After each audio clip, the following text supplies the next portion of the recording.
Welcome. You have tuned in to an exciting and meaningful opportunity today. My name is Kurt Roskoff, and we're bringing collectively with our feature speaker here, Terry Moore, and she is bringing to us Transformative Journey to Reach Your Highest Potential. This comes out of lived experience, and Terry is out and around sharing her story and everything that it awards to us for us to be able to relate and people who are going through similar journeys to be able to learn from what she went through. And she's got an impactful message that she's going to share as we talk to her today. Terry, come on in here.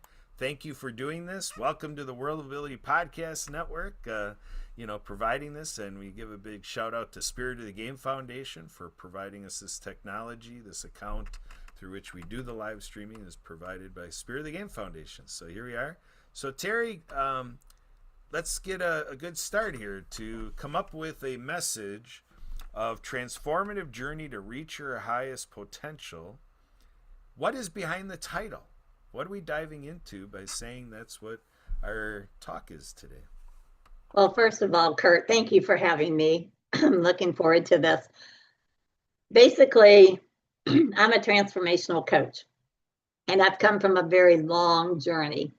And one of the things that I'm teaching everyone when in my clients with my program or on stages is that you cannot reach your highest potential unless you have learned to transform yourself by letting go of things in your past that is still triggering you today, causing you to be stuck.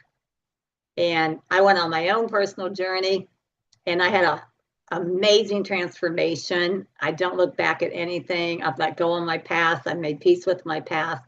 And now I just want to teach the world how to do that. So, at what age, what is the youngest age that you attribute this to? Like when you look at your past, you Okay. know, what is that age that marks the beginning of you look at that past and that's where you transformed away from that past? What was the age? That's a very good question. It was really around about 31 years old. 31 years old, that's when I went on my own journey to discover who I truly was. And I've not had an easy life whatsoever from even day one of me being born. And we can dive into that if you want to. But the thing about it is that I carried all that baggage around with me all those years and never really got to know who I truly was because I was listening to too much of people telling me who I wasn't. They were making me to feel this way or that way. And, once I really discovered who I truly was, oh my gosh, it was like a transformative light bulb went off. And now I'm down on the other side of the mountain, and now I just want to, like I said, I just want to serve people. So with hindsight being 2020 and doing a little bit of what I might call the convenient truth in it all, would you feel you could say that those people who are the naysayers and trying to cast that doubt over you, that they in some backwards way, you figured out how you can make what they did there almost like a favor to you? Because I get a sense that it gave you a little bit more tenacity over the whole thing because of what they did. Yes, everyone that made me feel like I was not enough, not pretty enough, not smart enough. It was them that was causing the voices in my head to think about all this. And this can start at a very early age. Like our self-esteem starts really shaping up at age 5. And I had a bully in kindergarten that warped me on my self-confidence within 5 minutes. He said things to me like, why does your hair look like it's been put in a light socket? Why does your clothes look like it came out of a dumpster? Why are you so ugly? And I had this very cute dress on and curls in my hair, and I looked adorable. And but the next day I didn't want to go back because he was torturing me. And so I had him in my homeroom for 6 long years, and it was complete chaos.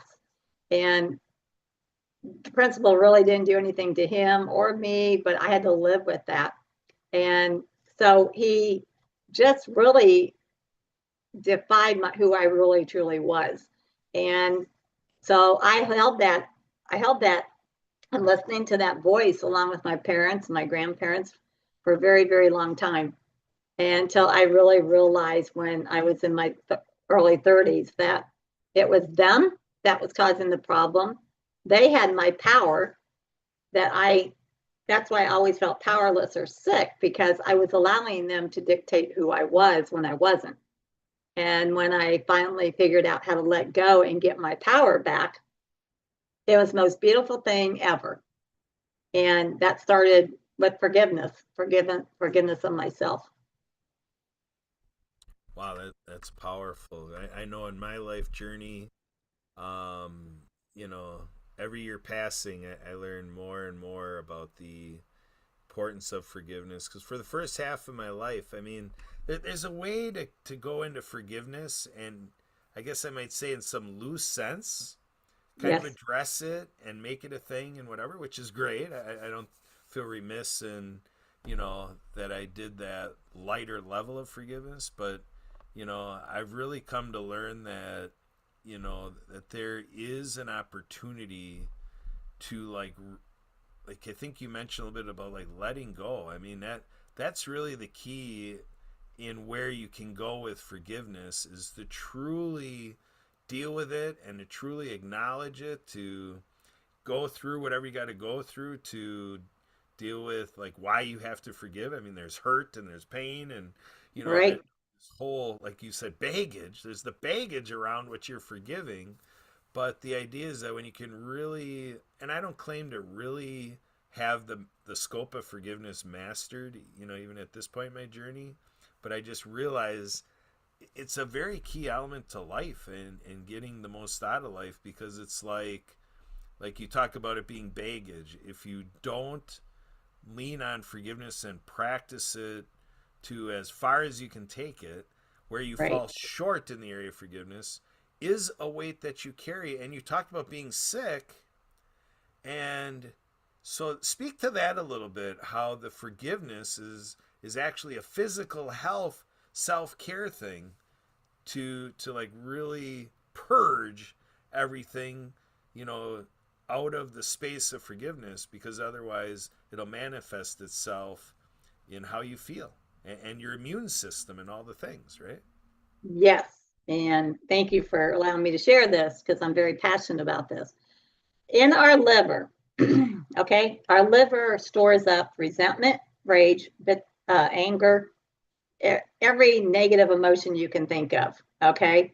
And the longer it lives in your liver, it's causing you, and unforgiveness, I should add that, it's causing you and your liver to live in that negative environment. So, therefore, that's where sickness starts. That's where leukemia starts, cancer starts, gallbladder problems start. Everything that you can possibly think of really does start in your liver. And so when I was walking around not forgiving people, and when I did my forgiveness exercise, I had 13 people to forgive. And so there's no, yeah, I mean, I look back now thinking, well, no wonder I was sick. I was carrying all that. And so what happened is when I started really forgiving myself for things and finally realizing that the two situations that really caused my self-esteem to go down to nothing, which we'll talk about, is was not my fault. It was not my fault. And so once I realized that, I was able to forgive myself and to forgive others. And as soon as I released all that resentment and bitterness and fits of rage, frustration, my body became so healthy, so healthy. And it's staying that way. I don't allow things to fester in my liver because my liver wants to live in a happy environment. And I want my liver to live in a happy environment. So that's very, very good question. Thank you.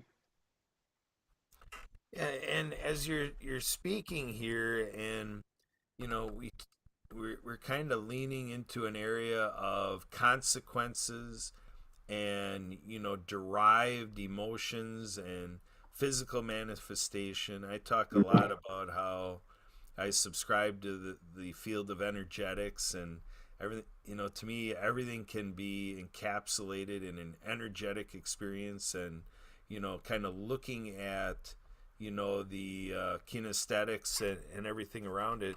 And so, if I go to so far, our conversation has not gone to the point of anger, but if we just go to this part of where we can go with it, is to say, like, where is anger coming from? Like anger management and all that. We can come back into some other things that we didn't quite get to, but you kind of gave a segue to it all. Is that, people don't like to be objects of pity, Right. or stigma. And, when you have this stuff going on, like you talk about bullying, you can subscribe to the shame that can go along with it, and then you can like get caught up in regret.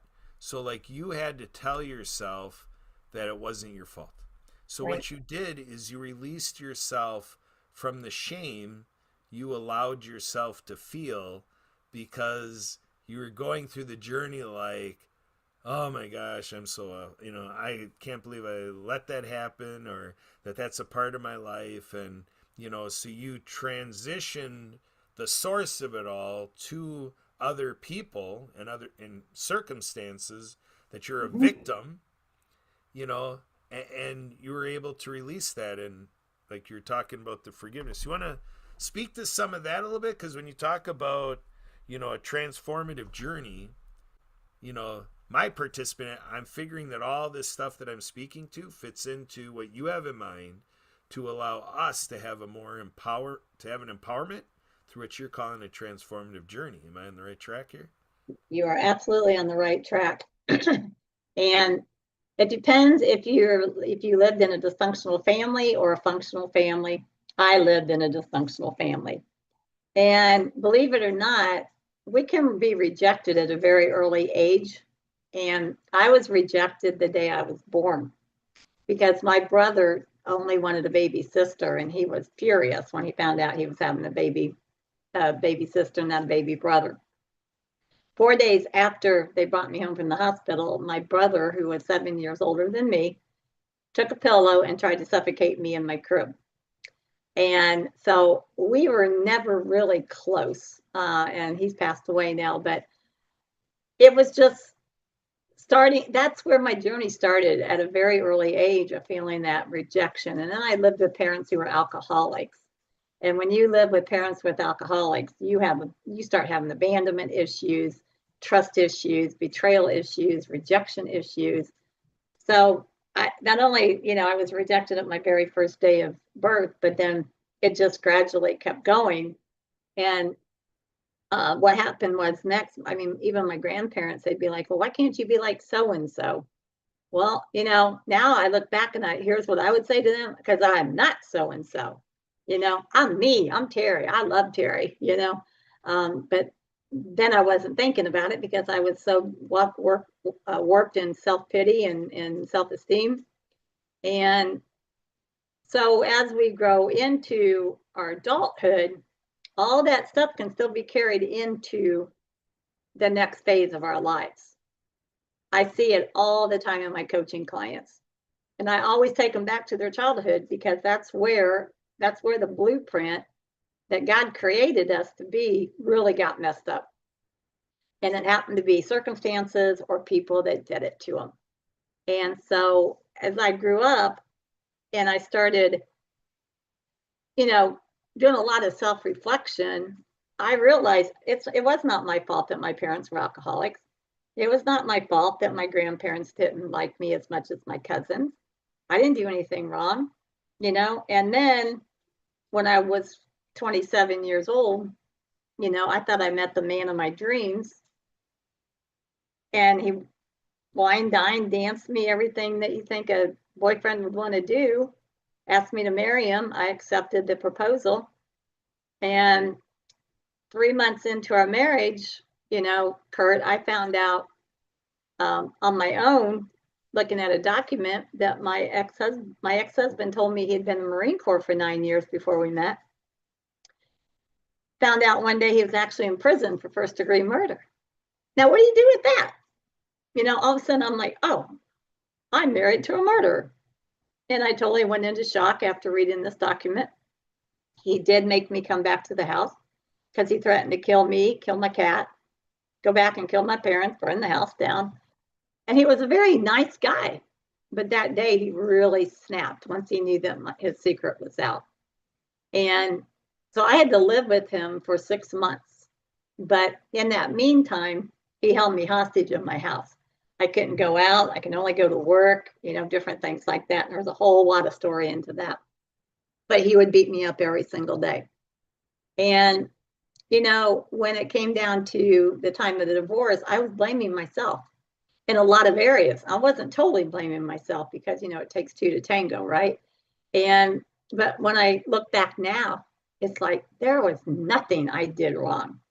Could I fix dinner better? Of course, but that doesn't give him a right to, do what he did to me, because literally I had black and blue marks every single day practically.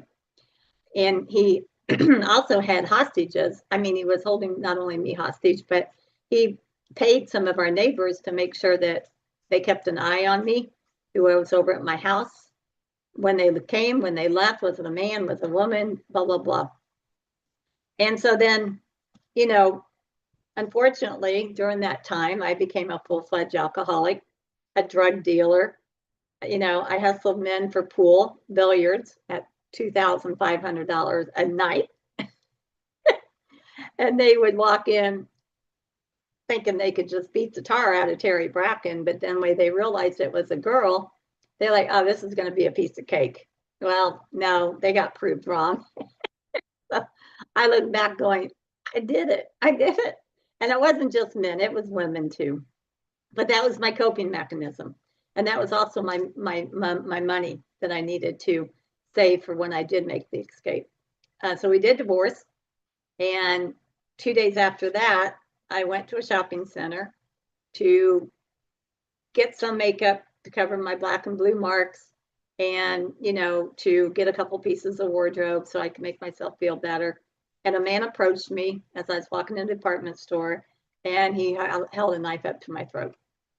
And he walked me back, threw me in the back of the car, and attempted to rape me. And I wasn't walking with the Lord at this time, so I just lying my head off. It was like, well, I just escaped out of the mental institution. They're going to come looking for me.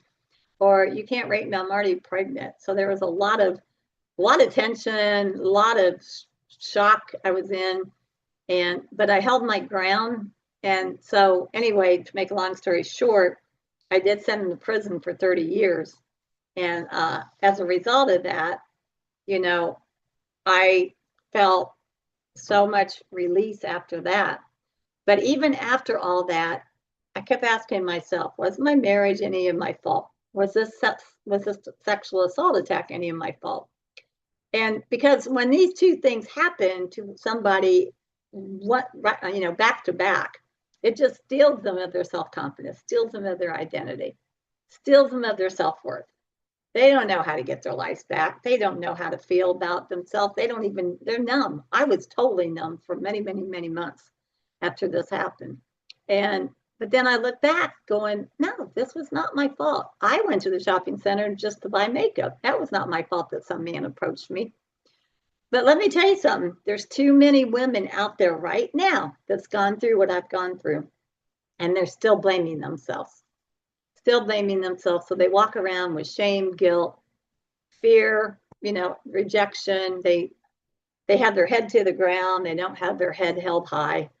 And that's why I'm so passionate about always getting my story on stages, because I know my story has really helped many, many, many people, as well as the movie that you've watched. Yeah, It's a very good question. yeah, so let's go ahead and talk about that. We're referencing the movie, you know, where is that at? How can people viewing this video transfer from watching this video to the video of the movie, and how do they follow your work? Well, that's a very good question. So I had a film producer hear my story, And there's a lot more in the nutshell of what I just gave to you.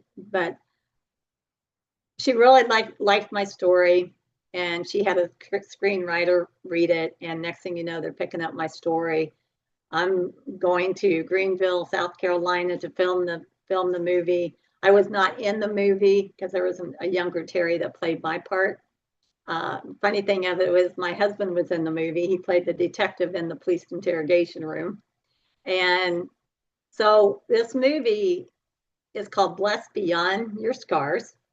And because I do feel blessed beyond my scars. When I speak on stages, I'm speaking from my scars, not my wounds. And there's a big difference there. And so one of the things that I wanted to do with this movie is to capture the importance of, if you see something, say something. If you're seeing something in the parking lot and you don't think something's right, call the police, remain anonymous, but you might save that person's life.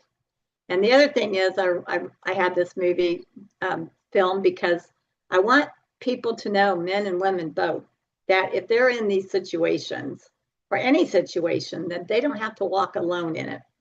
There's many, many people and resources out there to help them. And the beauty of this story is how I went from being ruined to becoming a resilient person. And if I can do it, anybody can do it. And so I was very happy the way the movie turned out. Now the question is, it's still in final product right now. And so I can't give any links out to show this movie yet. I'm working with my film producer to get this out soon because it's been a long time coming. And my vision for this short film, Kurt, is to be able to get this on a mini Netflix documentary next year. And I have film producers already interested in this. We're just waiting. We're just waiting for the final product because the reason I say this is because the link has been given to me, but they cut me off. They cut my part off at the end, explaining who I am today and what I've done, you know? So that's why I say it's in final product right now. But as soon as I know something, I will get that out to you, and then you can blast it out to your email list or whoever needs to be involved in that. Yeah, the opportunity is that, you know, while the actual viewing of the film is forthcoming, folks can really dive into all of the other work that you've been doing up before this film even became an idea. So how do people follow you, see what you're doing in speaking and all the things? How do they catch up to who you are and the other ways you've been sharing your story? Sure. They can go to my website, and that's www.terry, and that's TERRI, more, coaching.com. So it's www.terrymorecoaching.com. They can find me on LinkedIn. I have a coral jacket and a colorful jacket. And so it says, be bold, be brave, be unique on my LinkedIn page. That's one of my signature talks. And they can follow me on my Facebook group at Terry Moore Coaching Services. And they will see me. I'm in a purple outfit and my hands are white and I'm on a beach. Really not on a beach, but that's the way we portrayed it. Now, if they go to my personal page, they're going to see Jeffrey the giraffe. I fell in love with this giraffe a couple months ago. We went down to a safari for my husband's and I 31st anniversary. And so if they see a giraffe, that's me. And I can't wait to go see Jeffrey again next month for Christmas. Isn't that the craziest thing you've heard of? Well, the thing they always say with that is this is where we really stick our neck out. The giraffe, long neck giraffe, stick our neck. Yes, yes. The other thing, Kurt, is if there are people listening that want to hire somebody, because I'm here to tell you, yes, you can let it go, you can let it go. But if you don't get professional help, you're not going to get to the root of the matter. You're going to get halfway there. But a professional coach such as me, I'm going to work really hard to dig that root up so we can crucify that root and we can throw it away in the trash can and never have to deal with it again. And so that's a beautiful thing. So they can, they want to book with me, they can go through my website for a 30-minute free consultation and just find out, what is holding you back. And I'm also a visionary coach, so they can also go to my website and book that. I help businesses and entrepreneurs and individuals be able to see a lot more than what they can see. I've been given a gift, and sometimes on my own life, it can be scary because I see these visions. I'm like, whoa, and no. But those visions are there for a reason. I believe that, and so it's up to us if we want to carry out those visions. And the problem with visions, though, if you are stuck in your past, you're only going to be able to see it not clearly, but with a blur. So if you think about putting a plastic wrap up on a door frame, that's not going to be crystal clear, right? It's going to have a little bit of fuzz. That's what happens when we're not making peace with our past. That's why I say, until you make peace with your past and you have that clear vision, you're going to have a hard time reaching your highest potential. And I'm speaking from experience. There is a organization that wanted me to climb the ladder of success. And when he called me the vice president of this company and said, I want you to fly to Texas, I'm going to put you under my wings, I'm going to train you. My self-esteem was so low that I refused it. I really regret it now. Of course, the company's no longer there, so maybe that was a blessing in disguise. But still, it was because I just hadn't figured everything out at that time. And so I'm always urging individuals that if they can hire a coach, then please do so, because they're going to help you a lot more than what you can help yourself, and it takes time. And I didn't have a coach to help me. I had to work through this on my own. And it took weeks and months to find the real true person inside. But the one thing for sure, Kurt, when I did find the real Terry, I fell in love with her. It wasn't an insecure person. It was a confident, gentle, kind, not domineering, not my way or the highway.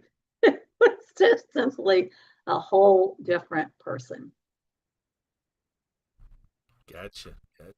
Yeah, so that truly is transformative journey, a transformative story, and I'm just thinking, for myself, going back a year ago or 11 months ago, closing of 2024, people around the world were putting into my mind, and it was just uncanny how it came from a dozen different, to my purview, totally unrelated directions, but it just was pervasive around the world with 25, this mantra and like a chant of thrive in 25. Mm-hmm. Yeah, that's what mine was. You experienced, that in 25, like being able to go through this process of getting the, short film, the documentary thing you did, that we're waiting to, share out to the public. But, the last 11 months, do you think it's been a lot of how you would feel that you would want to thrive, that it happened this year? I'm a thriver. I'm not, some days I feel like I'm just surviving, but a lot of us do that through life at times. So that was my theme for the year, thrive in 2025. I feel like I've thrived a lot in this year, but I've also feel like I've fallen back a lot. And that's only because personal issues. My husband's had 2 surgeries this year. My dog's gotten sick, different things like that. And there's times, any entrepreneur will lose their motivation, and then we just want to sit and play video games because we're on burnout. So I try not to allow myself to get burnt out. And I could feel it happening mid-year, and I just had to step back and go, I'm only one person and I can do so much. Now, when they get ready to clone people, I want three of me. So one for pleasure, one for work, and one just get my life in order with, keeping the house clean, being a wife, being a mom, different things like that. So Gotcha. maybe I'll see it, maybe I won't. I don't know.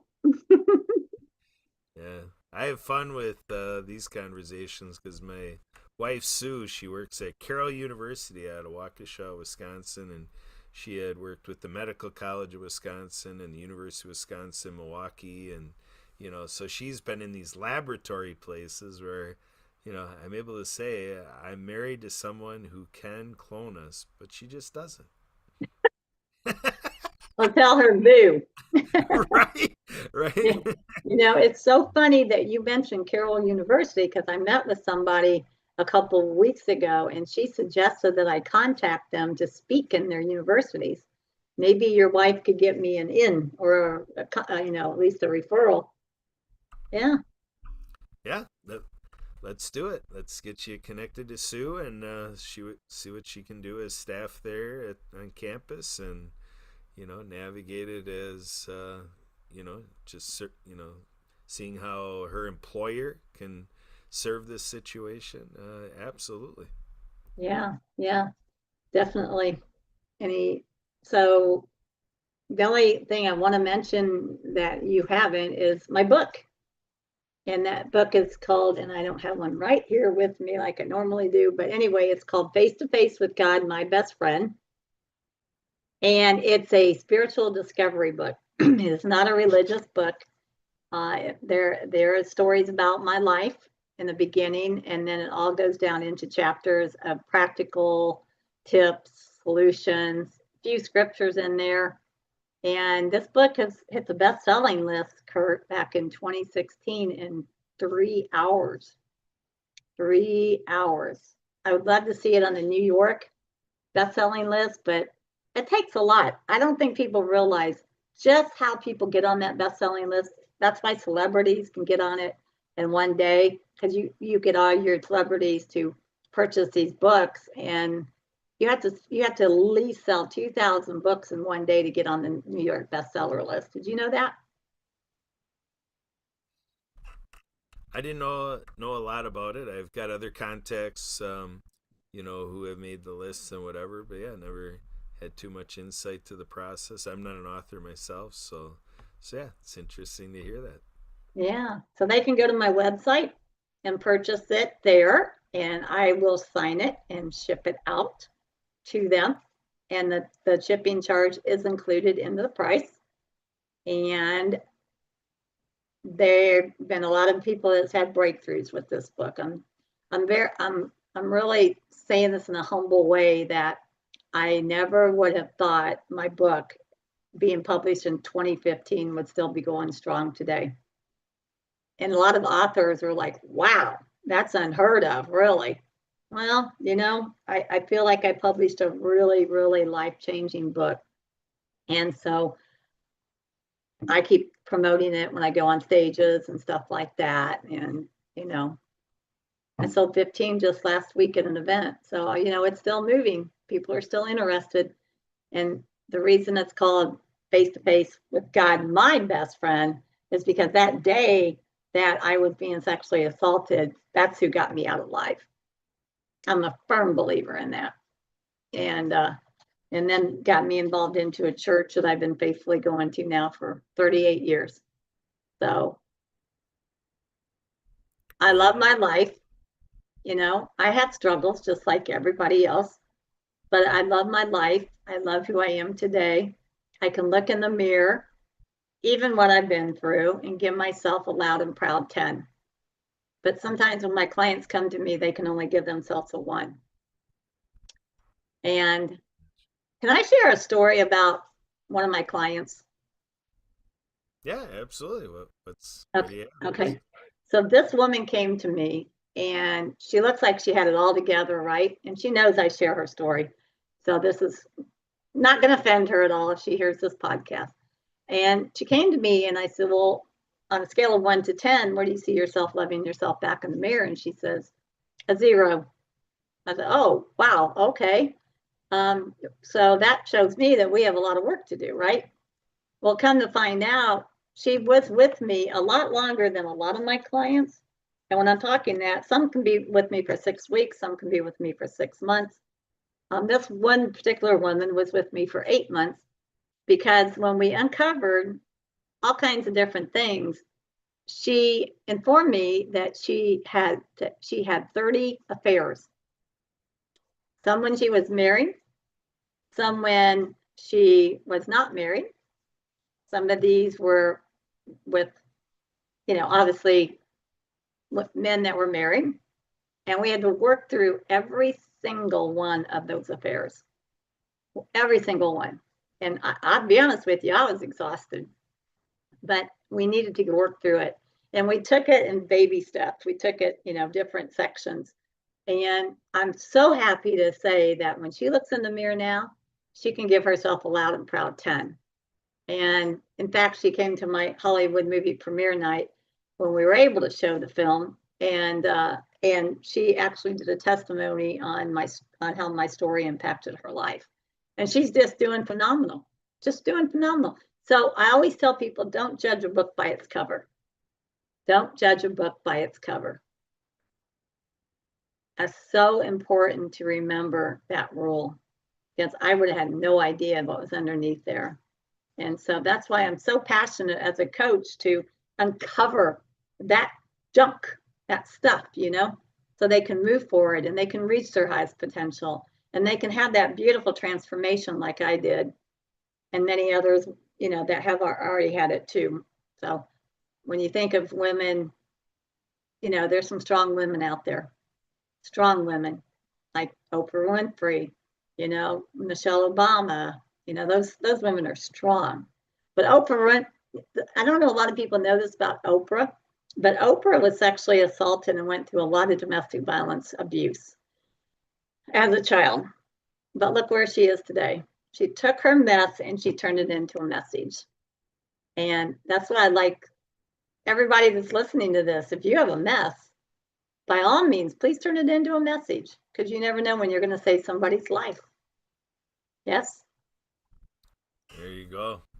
Yeah, it doesn't get more important than that. And there are, unfortunately, there's a population out there that is sitting out there right now as we're having this conversation that need us to come in and interact. The largest healthcare crisis known to humankind is social isolation. Mm-hmm. So everybody out there, think about who's in your life, who's in your circles, who might have their life saved because you sent them a text, sent them an email, gave them a phone call, or best yet, if they're in your proximity where you can meet face to face, knock on their door, ring their doorbell, whatever. This is just part of the journey of human life. We need It to really make it. is. And it's getting tougher. It's getting a lot tougher out there right now. Yep. So for everybody out there that has capacity in business, or business people are a good audience for you, Terry serves me on Mondays with a fantastic group called All Stars and Stripes Heroes Connection. Yes. Terry, give a shout out to our group and let folks know how they can join us on Mondays. Well, that's a good question, because Angela's the leader. uh, Well, all I know is you can go to Alignable and look for All Stars and Stripes and join us there by hitting join, and it will take you right into the meeting. It's at 4 o'clock Eastern Standard Time, and it is focused around veterans, but anyone can join at any time. It is free to attend. There's no charge. We meet every single Monday, and we have a great group, a lot of camaraderie, a lot of referrals being passed.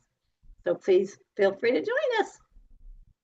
there you go, folks. So again, that's from alignable.com, alignable.com. Go ahead, dive into there, get yourself a login, and search for All Stars and Stripes Heroes Connection. Terry and I and the crew would love to see you there on Mondays. And if it's not for you, think of who in your life and in your sphere may want to Hmm. join us. Let's grow together, folks. Terry, any other final thoughts, or did we cover it all? Where are you at now? Wow, Kurt, I think we covered it all. The last thing I want to say, excuse me, if anyone knows of any event planners that need stages, need speakers, please let me know. My goal is to be on as many stages as I possibly can in 2026. I speak small groups, big groups. You know, I fly all over the United States. I speak all over the world virtually. And so if you know of anyone, universities, you know, anything, fundraisers, galas, just please reach out to me.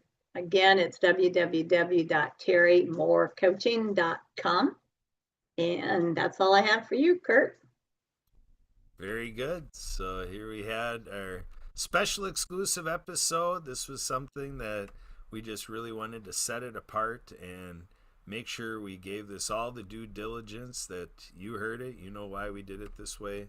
Again, I'm Kurt Roska, founder and operator of the World of Ability Podcast Network. And if you'd like to follow up on anything we did today or any other thoughts for us here in live streaming on our social media feeds and so forth, feel free to give me a call.